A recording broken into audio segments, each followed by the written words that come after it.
এটা আমার আঙ্গুর গাছ। এই যে অনেক আঙ্গুর ধরেছে,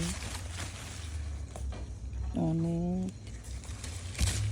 আমি এখন এগুলা উঠালাম,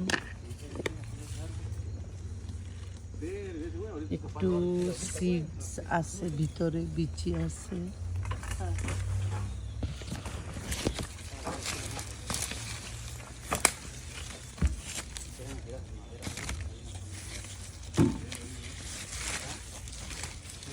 আলহামদুলিল্লাহ, সুবহানাল্লাহ। আমি হোম ডিপো থেকে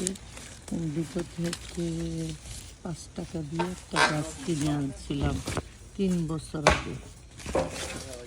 দেখেন আঙ্গুর, সুবহানাল্লাহ, আলহামদুলিল্লাহ, সুবহানাল্লাহ, আলহামদুলিল্লাহ।